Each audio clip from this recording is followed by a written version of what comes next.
Hello, I'm Carlin Lothery, and welcome to the Tip of the Week. This week we're focusing on presentations. Now, before you say anything, I know, last week I said we were going to focus on speech anxiety this week. Well, I saw a movie this weekend that was absolutely hilarious, but a glowing demonstration of what not to do in presentations. If you have not seen the movie Guilt Trip starring Barbra Streisand, and you like to improve presentations or see what not to do, this is the movie to go see. So in the movie, Barbra Streisand, her son, is out trying to sell this scientifically advanced cleaning product. He does all these sales presentations to every major retailer in the country, Target, Costco, Walmart, you name it, he's all over it. At any rate, they are the worst presentations ever. He didn't think about his audience. He was too busy showing how smart he was that he wasn't actually speaking in a language that those who were listening actually understood. He also sat there and was so busy telling them about what he thought was the greatest part about the product. He didn't care about what they thought was the most interesting or what they needed to hear about the about the product. So what ended up happening is they cut him off after 45 seconds, maybe each time. Thank you very much. Next time. Thank you very much. Not a good fit. Thank you very much. Have a good day. Don't call us. We'll call you. All of those things. If you have found that you are not connecting with your audience, you may be making some of those mistakes. Those who are in the nonprofit world may find that they're giving great logical reasons for why people should donate to their cause, but they're not getting the donations that they want.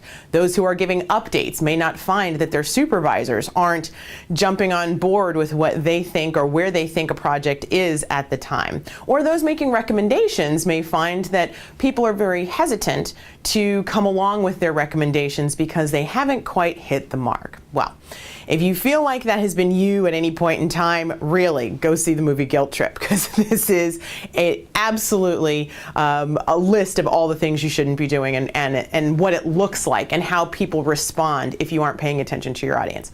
All right, so what happens? So Barbra Streisand pulls her son in the movie aside and says, have you ever thought about just actually talking to the people and speaking in real terms? Have you ever thought about getting personal with them, asking them about their families? How do they use cleaning products? Where would they use them? Do they want them to be safe? Because this thing is very eco-friendly.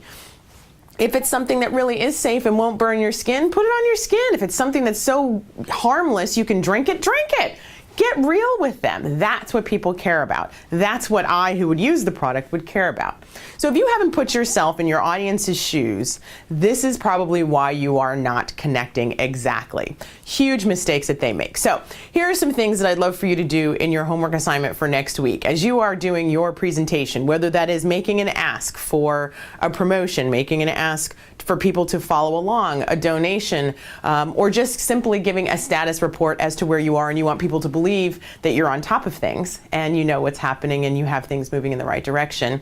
Here's your homework assignment and what I think you should do. All right, so number one, I'd love for you, when you are preparing your presentation and your talking points and your notes, think about what is the headline of your presentation. What is the thing, if you were a reporter covering your presentation that day, what is the headline you want that reporter to walk away with? And remember the number one rule about headlines. They're sexy, they're audience grabbing, they're attention grabbing. They're supposed to make you stop and turn and want to listen some more. So what is the headline of your presentation? Make sure you work that headline in the first 30 to 45 seconds of your presentation, and it should also be in the last 30 or 45 seconds of your presentation.